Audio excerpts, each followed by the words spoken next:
إن الحمد لله والصلاة والسلام على من لا نبي بعد أما بعد আল্লাহ পাকের অশেষ মেহেরবানি যে আল্লাহ পাক রব্বুল আলামিন এত সুন্দর একটা মজলিস আমার মতো অতকে কবুল করেছেন, এজন্য আমি শুকরিয়া আদায় করছি আলহামদুলিল্লাহ। আমাদের সবাইকে যে আল্লাহ কবুল করেছেন এমন একটা মজলিস, এজন্য আমরা সবাই বলি আলহামদুলিল্লাহ। আসলে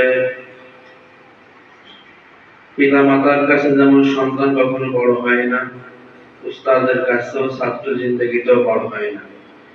আমার পিতৃ সমতুল্য উস্তাদ আমার শায়েখ, তেনার সামনে আসলে কথা বলার মতো ওই ক্ষমতা আমি রাখি না। বাদ বাকি আদেশ এসেছে এটুকুই, যে আমি এইটুকু কথাই বলবো যে আমি বা আমরা যারা ছাত্র ভাইয়েরা আছি, যেটা আমরা মনে করি যে আমার উস্তাদ মুহতারামের এই জীবনের দুই যুগের সাফল্যতা একটাই মাত্র হাতিয়ার আমি মনে করি, সেটা হলো ইখলাস।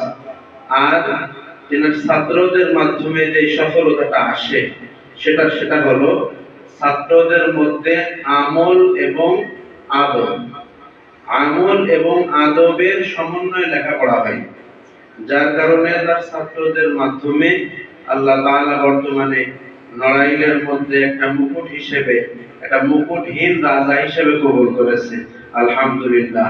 এজন্য আমি সেই কামনাই রাখবো যে আমার যারা চলমান ছাত্র ভাইরা আছেন, আপনারা ইনশাআল্লাহ হুজুর যেমন দিক নির্দেশনা দেয় আমল এবং আদবের সমন্বয়ে লেখাপড়া চালিয়ে যাবেন, এবং আমল ও আদবের একটা মডেল হবে এই তানজিমুল কুরআন মাদ্রাসা। আল্লাহ তাআলা আমাদের সবাইকে কবুল করুন, আমিন। ওয়া আখিরু দাওয়ানা আলহামদুলিল্লাহি রাব্বিল আলামিন।